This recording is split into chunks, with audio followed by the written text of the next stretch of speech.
I would like to call to order the regular meeting notice for today. Please join me in the Pledge of Allegiance. I pledge allegiance to the flag of the United States of America and to the republic for which it stands, one nation under God, indivisible, with liberty and justice for all. Okay, the roll call, please. Alternate Wu is not here.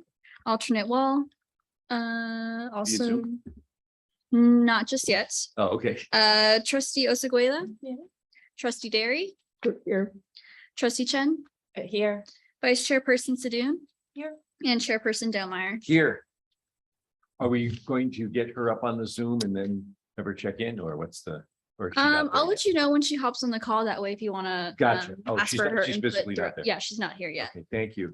The agenda is posted 72 hours prior to each meeting at the following locations: City Hall, here at the Crowell Public Library, and the Stoneman Building. The agenda is also posted on the city's website. The city welcomes public input. At this time, the public may address the Library Board of Trustees on items that are not on the agenda. Pursuant to state law, the Library Board of Trustees may not discuss or take action on issues not on the meeting agenda. And to ensure that everyone, including those joining us remotely, are able to hear all speakers clearly, please speak directly into a microphone. I would now like to ask Management Analyst Shiganaga to explain how public comment will work. Thank you. For each item on the agenda, there will be time for public comment. We will accept comments in 3 ways. First, we will take in-person comments for each item. Please fill out a speaker card and turn it in to me if you wish to speak. Second, we will then ask for comments from our Zoom participants. When we ask for public comments via Zoom, there are 2 ways you can let us know you would like to speak. First, you can use the raise hand feature, which is a button that's found by clicking on participants and then clicking on raise hand on the bottom right side of the screen. Please do not use this feature until we have asked for public comment, or else we may not see it or know which item you are asking to speak on. As a second option, you can send a message using the chat box saying you would like to speak on this particular agenda item. Comments will be accepted only until the end of the public comment period for that item. Finally, I will then read into the record any public comments received by email for that particular item. Due to technical limitations associated with gathering, printing, and sorting emailed public comment, the city has instituted a 7 a.m. cutoff the day of a Library Board of Trustees meeting for emailed public comments. This is to ensure there is sufficient time to gather and present the emailed comments at the Library Board of Trustees meeting. Any comments received after 7 a.m. the day of a meeting will be included in the public comment record, but will not be read at the meeting. Thank you. And Vivi is here via Zoom Thank you. while you were reading that incredibly long. Wow. Thing. I thought my script was long. Does anyone here wish to speak at this time? If so, please state your name and address for the record. As I see no one physically here in the room with us, we will ask, do we have any public comment requests submitted electronically? We do not. See, that's how you use the mute. I just learned that.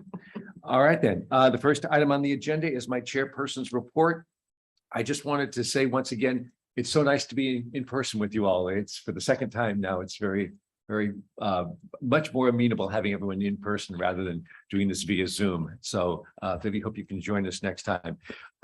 I wanted to comment on 2 library experiences that I have experienced recently and enjoyed greatly. First of all was the family story times. I've been attending with my granddaughter and sometimes my wife as well. And it's really a wonderful program, very well attended and a lot of fun. Sing and dance and read stories and have crafts. It's just very delightful. And as someone who's never been a San Marino resident with little tiny children, it's very fun to see that we're serving people of all different ages. And of course, literary libations, which I thought was a wonderful success. We'll hear more about that in just a bit. But I just want to say that was my first time experiencing that event purely as an attendee, and it had nothing to do with it.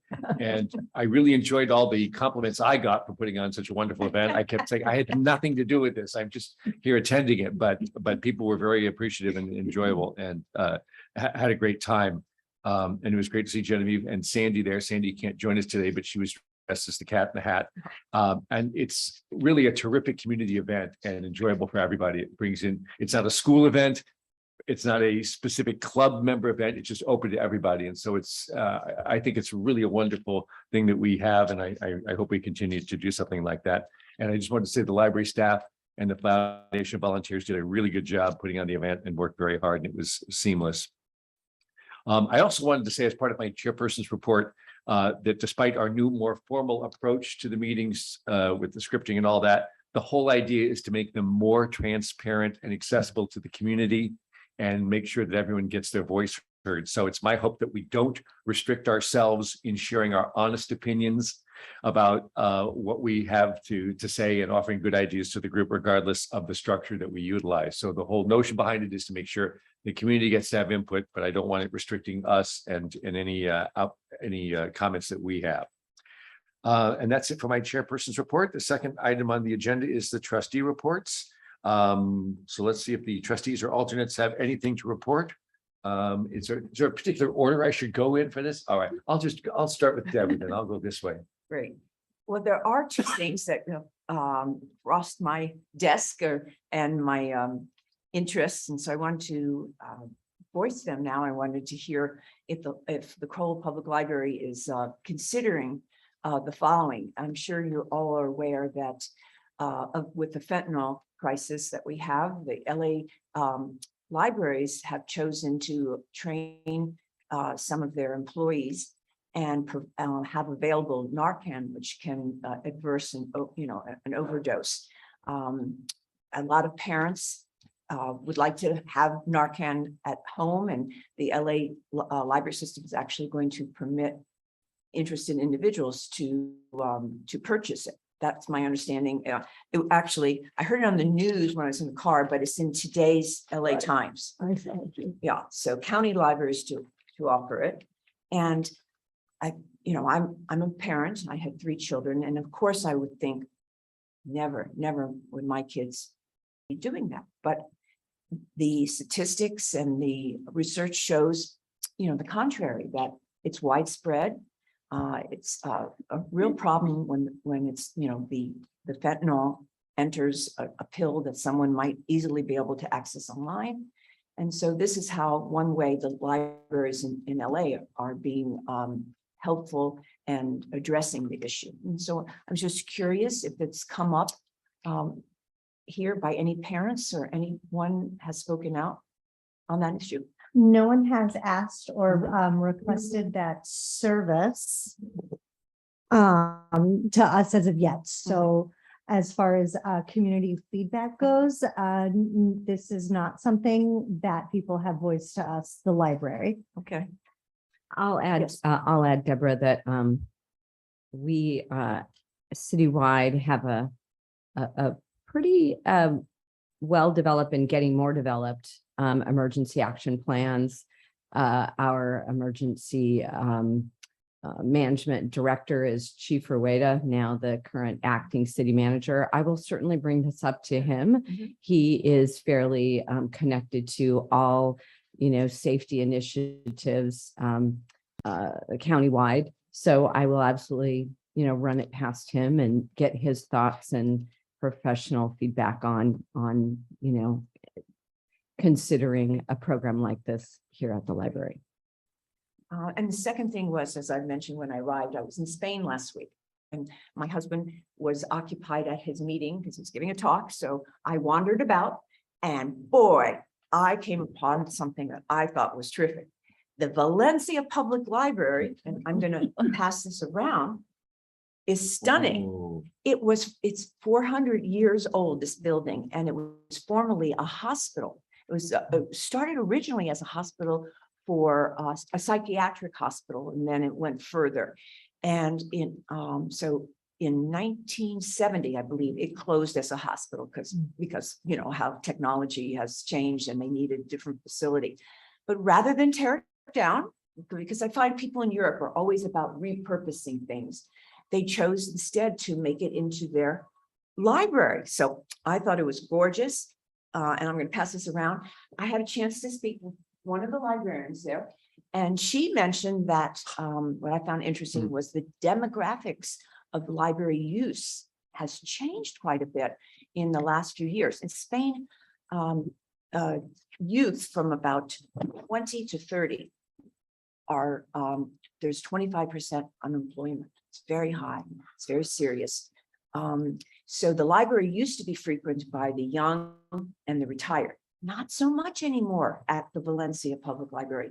Instead, it's that middle-aged group who were, they haven't been able to successfully launch in their careers.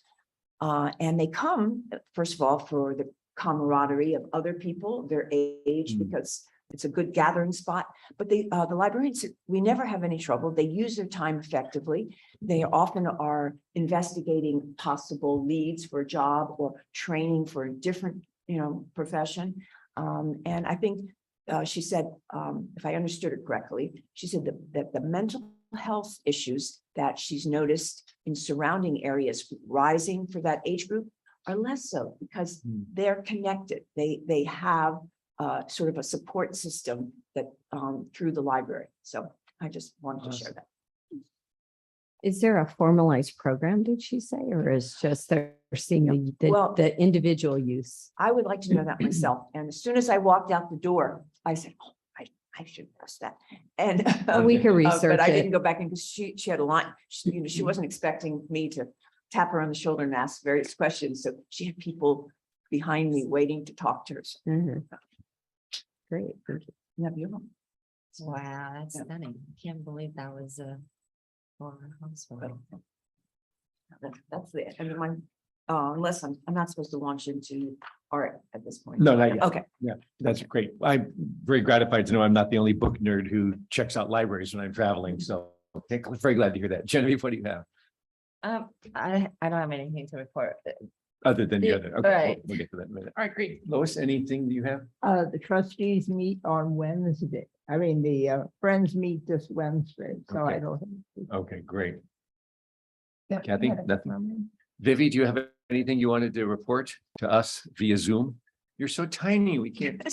Oh, really? Oh, it looks like it's full size to me, but Now you're good side. Now we can see you.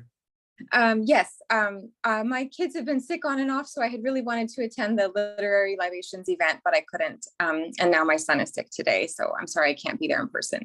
But no, I didn't have anything else to report.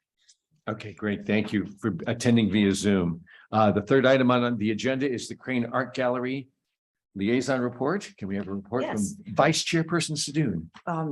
I don't want to repeat each month exactly the same, and we made a little change in it.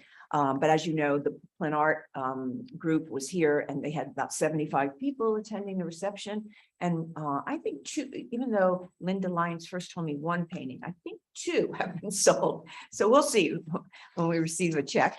But I'm very excited about the next one. Our former trustee, Yeah, Linda Mulno, will be here Yeah. with a solo exhibit. And I've heard it's very, very good. So Oh. December 3rd, if you want to come to the reception, otherwise it'll be in the gallery. And since we last met, we booked one more exhibit, and that's for the February to March time slot following Cindy Chan's. That is 5 artists, and we looked at their website. Nobody seemingly wanted to come in and meet with our committee. So they say, go to my website and then decide if you think it's appropriate for the Pearl Public Library. But we are meeting, Linda's arranging a meeting first week in November. So we'll see if there are any more to be considered. So we're doing well. great. Thank you. Just a quick check. Vivi, can you hear Deborah okay? Is the audio working? Yes, I can hear everybody. Perfect. Okay, just curious. All right, well, that leads us to the San Marino Center report, or San Marino Community Center renovation report, which is me. If you've been paying attention, if you have good hearing, you can hear the dings of the construction vehicles right across the way going. Construction is well underway on this project. It's really exciting. After working on this for 2 years as part of the task force, it's nice to see the barricades up and the plastic going on and all that work happening. So that's kind of nice. Last month, I had spoken about the groundbreaking ceremony and said that it would take about 18 months approximately to finish this project. It seems that it's progressing very well, and the estimate is now less than a year to completion, August or September, That's which is nice. And Director Johnson is working to keep me informed on what's going on in terms of, we don't have a city manager or a project manager or a public works manager right now heading this up. So the information flow is not what it normally would be. So I appreciate your input to keep us apprised on what's going on with what's going to be a fantastic community center. Do you want to talk anything at all about referring to it as the San Marino Community Center? Yeah, you might have noticed that Steve is not saying the San Marino Center. That myself and Mayor Jacobowski and another community center or community member were referring to the project, and a newer member of kind of the city leadership community said to me, he said, I never really understood what the San Marino Center was. Like, what is the San Marino Center? What was it? And what is it? And I said, well, it's our community center. In most cities, you have this designation of this gathering space where you have programming and you have meetings, and typically the community services department manages the building, and it's really a hub of community activity. And it just kind of dawned on me that maybe I should start that discussion about considering, including that word community center. So I've ran it past a few people, the mayor being one. She said, fabulous idea. That totally makes good sense as we go forward and we look to brand that facility once we reopen it. And that will be, obviously purchasing new signage, a monument sign, so the future discussion will be that I will be bringing this conversation to our council liaisons, for consideration and get their thoughts on it. They'll decide if any formal approval from city council is needed to change that name, to adopt, including. So we're kind of navigating that kind of formal process, or if we can just all agree at the city staff level with, our liaisons weighing in and being in agreement that when the sign does get purchased and the signage goes up and any new branding for the facility, that we include the word community. When you say San Marino Center, it could be owned by somebody else. Right. A Shopping center. Right, exactly. That's just the name of our city. Okay. And it's it's very common in municipal government, county buildings, that you give it, that everybody understands the designated use and function of a facility. So that's where the community word comes in. It's a community center, which Right. then connotates and brings on the exact, purpose and function for that facility. So you'll kind of, maybe when we do have the grand opening, the goal is that, the sign gets unveiled and, we designated the new San Marino Community Center. When we get official approval on adding the word community, if my documents could reflect that as well, because Yeah. I'll be referring to it as the San Marino Community Center. Yep, and it's that branding But, that yeah, we all but if have it- to if- start adding it to our nomenclature. But I'm and our just saying culture. official document. Yes. If that can be added as soon as Yep. it's reasonable. Thank you. The fifth, thank you. I'm thanking myself for my report. Good job, Steve. The fifth item on the agenda is Friends of the Crowell Public Library Liaison Report. Trustee Derry, was there anything? There was no meeting. Is there a We didn't have report? a meeting, no, so. No meeting, no report. All right, great. We'll move on to the sixth item on the agenda. It's the San Marino Public Library Foundation Liaison Report. Can we have a report from Trustee Chan? Yes, but can I go back to the subject? Because, I have been attending a lot of coffees recently, and Uh-huh. then San Marino Center certainly comes up here and there. There's some people are very concerned about how much we're spending. And I was just thinking, since you were talking about the name, is there any donor who wants to come out Oh, and put their name on it? let's not do that. Let's not do that. That was Okay. actually, that was something that Ken, you had mentioned to me a while back, Oh. and I had argued vehemently against it Oh. because For the city, well, okay. City's funding it, so. It's the city thing. If Yeah, you want to have right there. a room named in there or whatever, but the overall thing, it's confusing. It's I like, see. yeah. Yeah, because I just heard so many people, I thought most people are for it, but there's definitely a voice who's concerned. There are people that don't It's want a- money spent for anything at all. Anytime. That I Yes. understand Yes. too, yeah, so. Just a thought, Yeah. because the naming Yeah. thing, I go, well, maybe there's another way that we could lower the cost, but anyway, that's just a thought. All right, so we had a fun event. And I think it went well. I'm not responsible for it, but I attended a lot of meetings to the at the foundation. So I think they sold most of the auction items. And there's probably one or two items were still unsold. But other than that, I think it went very well. Number wise, it was a little attendee, I should have said, was a little less than expected. I think we were projecting 200. We're a little shy on that. I'm not sure, is that the final number yet? 180, I understand. I have that in my report. Cindy also provides me, just for your book of knowledge.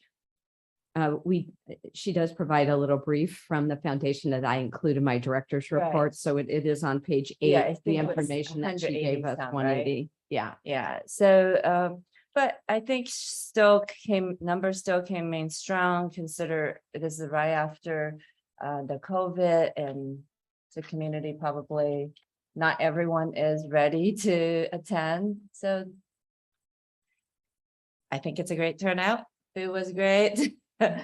So now that is behind that, they're working towards the bookmark contact, which is gonna be November through December.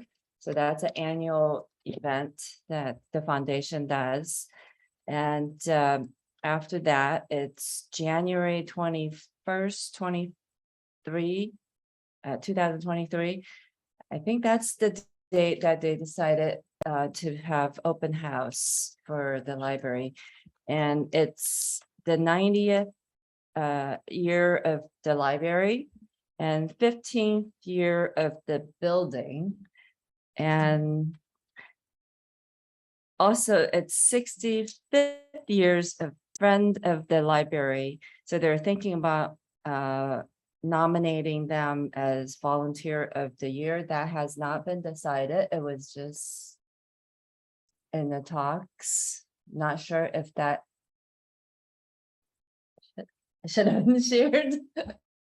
I guess I could, right? Anything at the meeting I could share at this meeting. Whatever you want, it's your report. Whatever you- So yeah, so that's been in the talk, but it's not decided.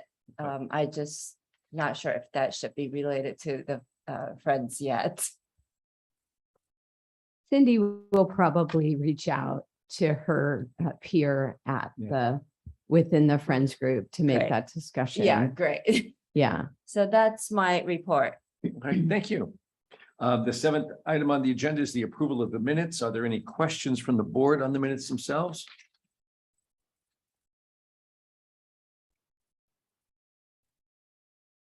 I'd like to open up the item for public comment. Does anyone here wish to speak at this time? No one's here. So do we have any public comment requests submitted electronically? We do not. At this time, I'll bring the item back to the board for discussion. Are there any comments, questions on the minutes from the board? Corrections, issues, queries? No? All right. Do I have a motion to approve the minutes? I move to approve. Thank you. Do I have a second? I second. Second, great. Roll call, please. Trustee Osaguela, Mm. a trustee Derry, Approve. trustee Chen, Approved. vice chairperson Sadoun, Approved. and chairperson Domeyer. Approved. Motion passes. Thank you. So the minutes are accepted. The 8th item on the agenda is the Director and Library Manager report. Would we please have a presentation from Community Services Directors Johnson and Library Manager Vera? Thank you, the Chairman Domeyer, and good morning, trustees. Our report begins on page 7 of your packet, which is what I'm referring to. It'll be a joint report from both Linda and I. And I will start with a personnel update. And again, I'm going to have to defer to Linda because she and her team have been really, really busy interviewing, basically, to fill some critical part-time library assistant positions. Any other comment? And We're really excited. We got some good candidates. We're working hard to ensure that these positions are filled carefully and deliberately with a well-rounded skill set. So it was really exciting. For example, the children's interview candidates, the people who expressed interest in working in the children's department, part of their interview process was they had to do a story time to make sure that they had a little bit of presence and were trainable. So we're really, really working hard to make sure that we get you the best service that we can get you. And we're having a meeting tomorrow. So that was for library assistants. We're having a meeting tomorrow to fill vacant clerk positions. So people who work up at circulation. So we're excited about that. We're, chugging along, getting filled up again. Great. yep, trying to get to, no vacancies and full roster. Yeah, it's been a long time coming. So and I'm really excited. Linda and her librarians are very excited about these candidates, and so are we. The next item is something I'm very excited about as well, and we invite you all to attend if you have time. But I've asked Linda, and she embraced this concept, and so we have a meet and greet for our new full library team of 4. Linda at the helm and our 3 full-time librarians. So that's tomorrow night from 4 to 7. Meet the librarian team. Do a really personalized level of community engagement. And I'm sure Linda has some ideas of how you're going to facilitate that. But racist, Jenny Sack. yes. I know we're just really excited to meet people, get some ideas. Post-pandemic, how has the community's interests shifted? How are individuals spending their free time? How would they like to spend their free time? What kind of support do people need? Work, play, everything, education. So, we haven't had an opportunity to do this until now, but we really want to make sure that we have our finger on the pulse of all of the different ways that individuals' needs may have changed over the last couple of years. And if you guys have any other ideas for us, by all means, feel free to email Linda and cross copy me because I'll be interested as well. So, and we will report to you guys, the outcome of that meeting, and hopefully all of the great feedback that we get. So we'll summarize that for next month. Great. The next item here, just if you see a big crane out in the parking lot, it's because we're finally going to get the mechanicals up there on the air conditioning fixed. Won't be needing it for the rest of the year, most likely, but it'll be ready and raring to go next June. When do we need air conditioning here in Southern California? Yeah. I'm still learning that. Anyway, so moving on to page 8, somewhat of a repeat for the foundation's report. One thing I would like to add to dovetail on Genevieve's report is that Cindy briefed both Linda and I on the fact that for many years, they led the charge and they were the lead agency for the open house. And I always found it a little curious, but if that's the way they do things in San Marino, I'm like, okay. And I'm always so impressed, having worked with foundations for many, many years, how strong this foundation is. I mean, it's just incredibly refreshing. And, the legacy that they have left in this community. And now Linda and I get to be a wonderful staff partner with this group. So Linda also said to me, why does the foundation lead this open house? typically it is a staff-led special event, if you will. But they picked it up. Cindy explained to us that they picked up this event many, many years ago because they had the resources and the bandwidth, organizational bandwidth, maybe at a time when city staff, maybe there was leadership change. We don't really know about how long they've been doing it, but we're all in agreement, Cindy, myself, and Linda, that we are at a place, thank goodness, that we can say, city staff, we can lean in and we can actually be a true, partner and work towards maybe transitioning from a support role into lead agency with the foundation being in that support role. So this year is going to be, this January event on the 21st is going to be a true partnership with city staff, playing more of a significant role to help honor all of the wonderful milestones that we're going to be honoring, and then supporting any aspect of programming for that day. We have had a kickoff meeting with Cindy last Friday, lasted about an hour and a half with various different chit chat in between. But the core of that meeting was to discuss the kickoff of how we're going to really plan this event, who's going to do what. And then Linda is going to take lead on behalf of city staff and then work regularly with Cindy. So did I kind of explain that? Any other things we want to add? Nope. So I'm excited about that. And that's really the way it should be. And we're just happy to finally be at a place where we've got the staffing, we've got the operations stabilized, and we can start looking to really fulfill some of that programming, special event, and certainly an open house milestone annually should be something we're heavily involved in, if not leading the charge. So excited about that. Then in furthering down on the events, we list our calendar of other events and programming. Hopefully you've had a chance to take a look at that. Then we get to our operational staff briefings, and was just wondering if anybody has any questions for Linda and me as backup on the operational staff briefings that really report on programming over the last month. Any questions by chance? I don't have any specific questions, but I'm just enthralled with all the exciting things going on and all the progress that's been made. There were many reasons why it became to a snail's pace during COVID. We had to accept that, but now that the veil is being lifted, it's just so energized between even things like getting, the air conditioning problem was not just this, it has been going on for many, many years.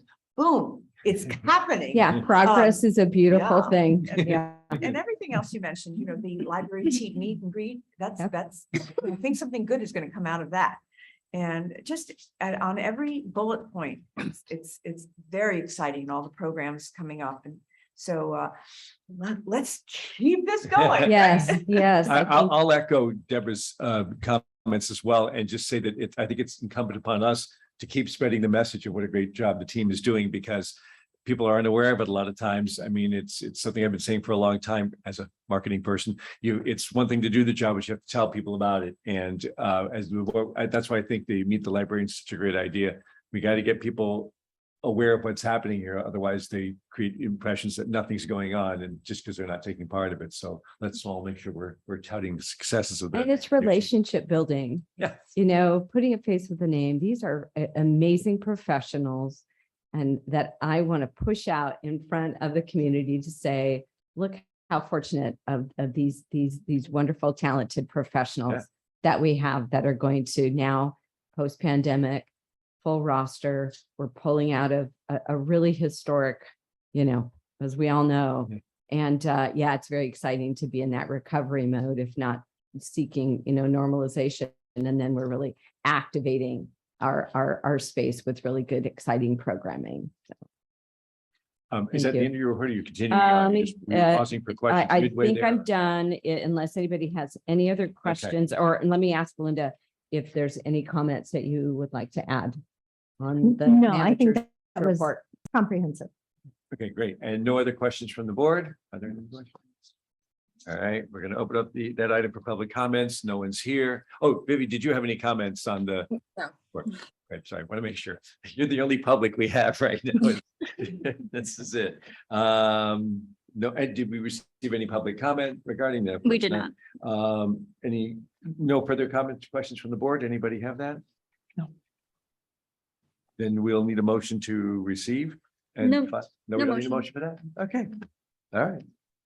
All right, then the ninth item on the agenda is the request to update and recommend city council to codify the library code of conduct. Can we please have a presentation from Community Services Director Johnson? And I read that. Yes, thank you. This is an incredibly important item. Back in 2017, a standard of behavior policy was approved by the board. And from our research, it did not go, for formal codifying up into city code at that point. Okay, it stayed more at the operational level. So that is your attachment item 1. And then the second attachment is a more modernized version that we will call Library Code of Conduct. So back in 2017, it was referred to as standards of behavior. We are changing, and these are sort of some housekeeping framework here before Can I just I interrupt to say that the standards of behavior starts on page 14 of 19. So the standards of behaviors, April 2017, it's on page 14. And then Where's the new one? the new Yeah, one's on we page 16. apologize. We did not, It did not have a. we did not get a header. Yeah. Yeah, I'm sorry. We were, and we apologize. That was an error on our part. So that Page starts in 16 should have a header on it. And we were in a real time crunch. We are pushing this through fairly quickly to get it to council on the 9th. And in that, we were just too close. We were pulling the packet together and Kristen and I realized, we forgot to put a header on this. So that was our error. Thank you, Steve, for kind of helping. Yeah, so that is where the new code of conduct begins. So in referring to all this, I just wanted to did you have a quick question, Deborah?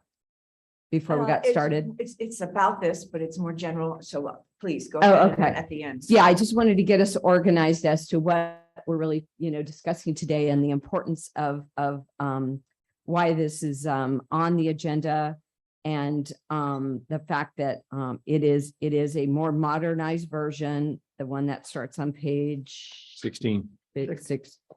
16. So the importance of this is because and I'm gonna really try to paraphrase the background that is in the staff report, if not lift exact language. So it's also important to understand that the vast majority of the incidences that are involved in violating a policy like this is really handled at the library staff level. However, due to the severity of an incident or other potential safety concerns, the San Marino Police Department is contacted for assistance. When a violation is severe enough to rise to that level of crime under the California Penal Code, the officers have clear authority to arrest or remove an individual. Currently, we don't have those protections. It's really, really hard because our policy, our code of conduct policy is not codified. So the end game is to try to get it approved at the operating level, at the advisory level, and then up to the council level. Because then that arms or it allows our police officers to really support this in a way that has some sort of teeth behind it, that there's consequences and it's not just library staff trying to play police officer, really. And then we have backup. So the discussion today is attachment 2 is the revised code of conduct that will supersede the standards of behavior and will be codified into San Marino Municipal Code. It is anticipated that the vast majority of the conduct, again, is handled by staff and would usually just involve reminding patrons of the rules and issuing warnings. In more extreme circumstances, temporary suspensions of library privileges and issuance of a administrative citation could be utilized. In the rare instance where safety concerns are involved, the codification would also allow for more effective police intervention.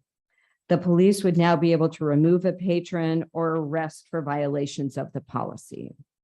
These violations could then be prosecuted as either infractions or misdemeanors by the city prosecutor.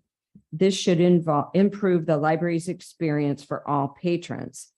And then my final comment, you'll see the recommendation there, but if we could all turn to page 16. If you didn't have a chance to take a look at this, there are 8 sections to the new code of conduct. So we have the definitions section.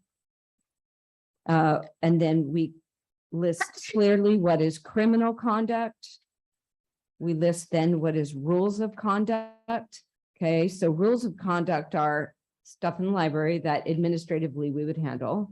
Criminal conduct is like kind of the really bad stuff that PD needs to come in and help us with. Then we turn to section 4, supervision of minors. Then we get to the ever important, and these were where the former policy, was really not developed well enough, and the need to really modernize it and update it so it's more comprehensive. So then we have enforcement. Then we have suspension of library privileges. The policy clearly states those guidelines and how we would go about addressing a first violation, second violation, that sort of thing. It includes any consideration for fines that might be issued. And then finally, the appeal process. If a patron feels like they have been treated unfairly or want to appeal, the situation, there's clearly a way to go about doing that, and fair and due process for anyone who does receive, a write-up or a suspension or an ejection, whatever. So that sort of concludes my presentation, and we're available for any questions. Questions from the board? I have a question. Lois? I understand we have some, I don't know how large of a problem it is, but with loitering and actually with homeless sleeping on the premises. Now, this is not inside the library, but it's outside the library. And The protections, and that's a great question. The protections we have there, we do have San Marino Municipal Code, and we have 6 signs that are actually posted all around the premises here that speak to no trespassing, and the San Marino Municipal Code that the police officers can write citations and remove. but they tend not to, I understand. Well, What can they do? I understand. yeah, and they do move people along. They do. And they come and talk to them. They have been here several times over the last month to intervene and offer county assistance to any unhoused individuals. And they have called in the mobile health crisis unit, that they have actually been here to this, to the property to try to do a less punitive approach to get any unhoused or homeless people the resources that are available through the county. I know there's not much that can be done, but that's an answer. Well, I think our approach is to, try to provide support and services before things get really heavy-handed. I have a question on page 19 under fines. It says if no amount is specified by resolution of the city council the fine set forth in and then XX of this code. Is that a placeholder for something else? What is it? Yeah, once this, you'll see some of those XXs. Once we get through the process today, that the advisory body is in agreement that you guys can support this framework, then it will go to the city attorney to then include all of those, kind of marry it, if you will, sync it up with the municipal code.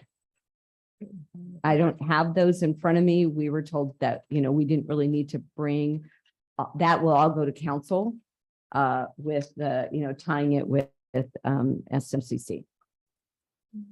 I hope that answers your question. And Yeah. if you're curious, we can research the actual fine stuff, but I haven't myself looked it up either. No, and I appreciated the definition of what a shoe is. On, Yes. number 9. Oh, so now I know. Yeah. Okay. Any other? I have a quick question. I happened to be here on a Sunday morning. There was an event here for the rec department. I have 3 appointments for renewing passports for my kids.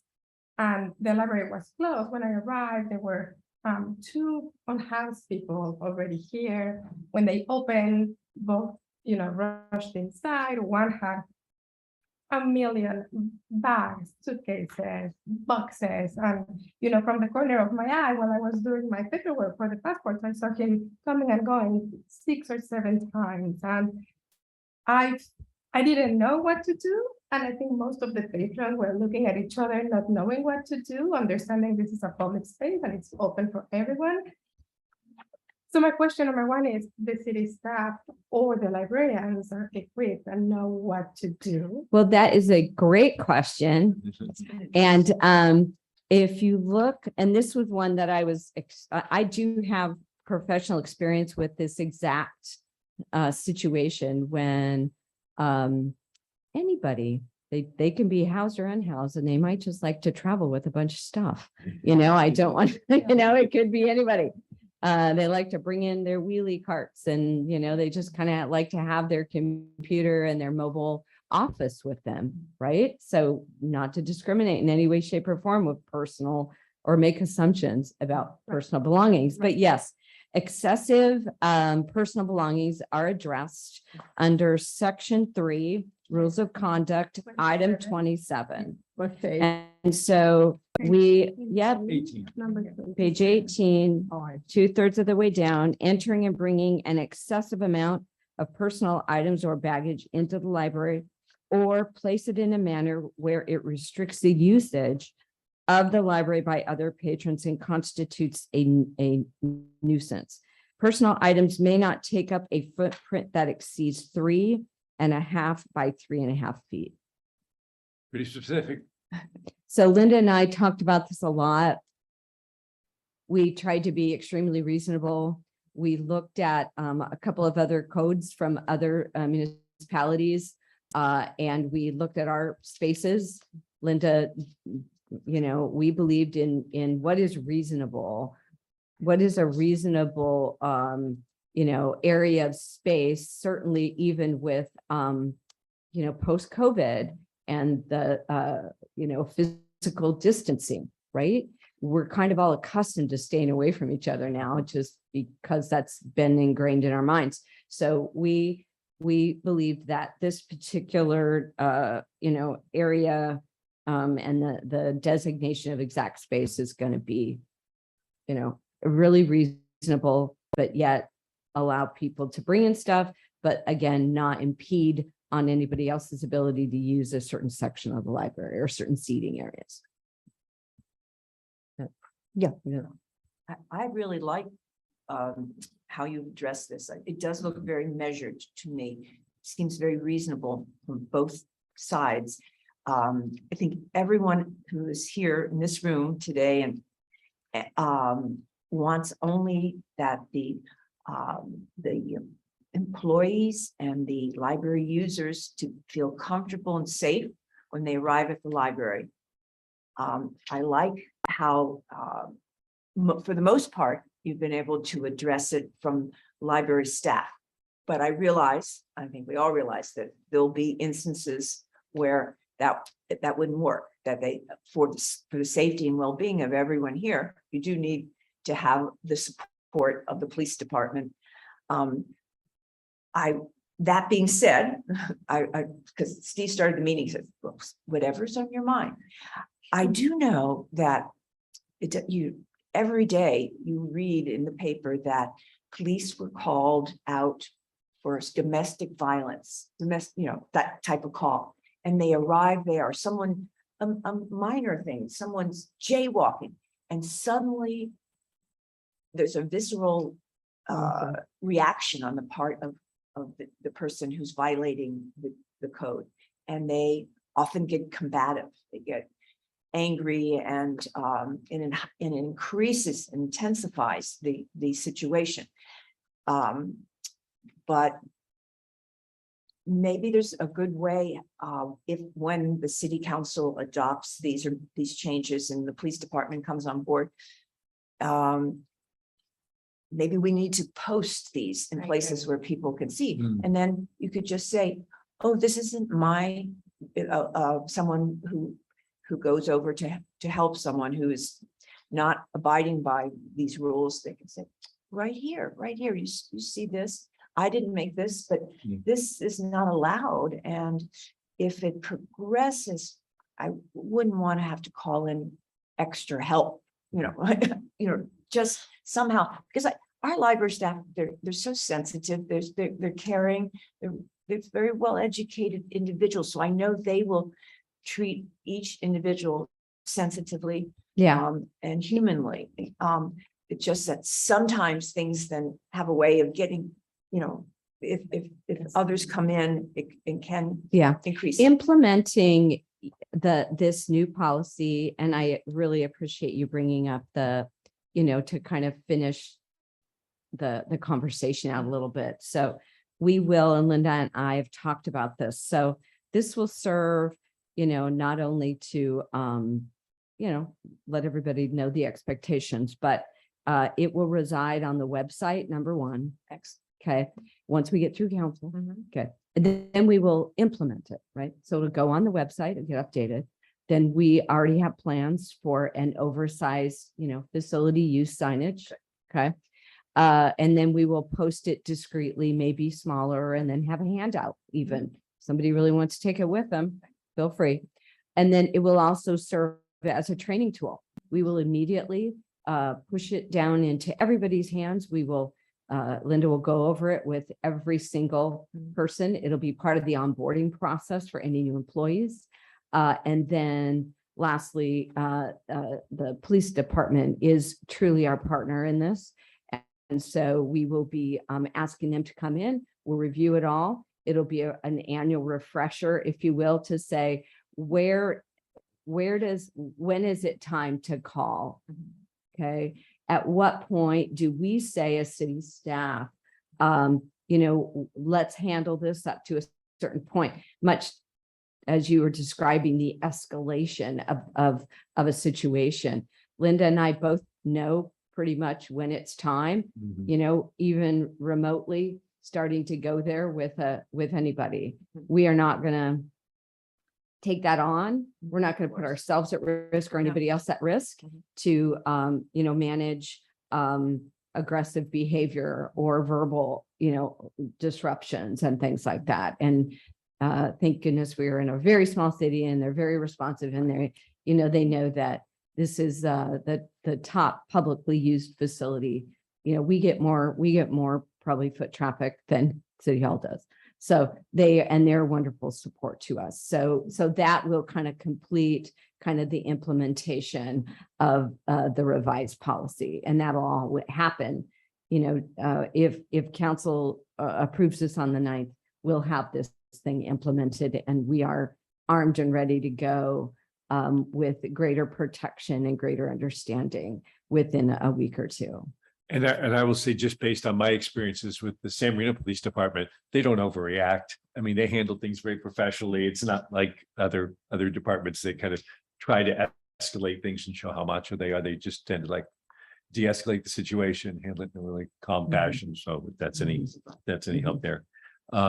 Yes. I have a question. How well is our surveillance camera on premises? Because I understand there's a in-house person who's very tech savvy. He brings his computer, his printer, and he wears a GoPro. And apparently he has sued South Pasadena's police department and various other. Mhm. So I'm just thinking. We do how not well are have we prepared? any video surveillance infrastructure at the library. We Ah. had a very antiquated Well, what we had was a Nest system, Right. so you know what you have at home.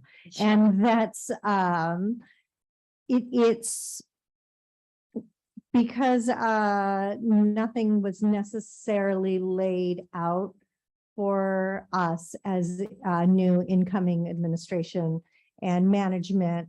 From my understanding, I haven't even been able to really truly get into it. We can access a streaming feed. So as something is happening, I can be like, oh, look, someone's bringing their elephant into the library, but I can't capture that image to send on. So this is definitely something that is on our radar, and we And it's understand. really a people- citywide initiative. You know, I have it. I talked to the former city manager about this. I wanted to include it as a CIP item. And then, you know, you bring that up at one property and then it just, you know, it just opens it up for every single, the goal would be in, you know, this day and age that the city would be able to set aside, you know, a significant capital investment into video surveillance at all city properties, not just the library. Well, yeah. You know, so I will continue to fight that fight and express my, you know, professional, you know, opinion that this should be a priority for all city facilities. And of course, I would say the library's first. Oh, and the community center when it opens. And we should all be, you know, that should be maybe part of, you know, the improvement before we even open. You know, when we become a city campus, a community campus here. So it is on our radar, but like Linda said, right now, real time, are we using it? Do we use the Nest?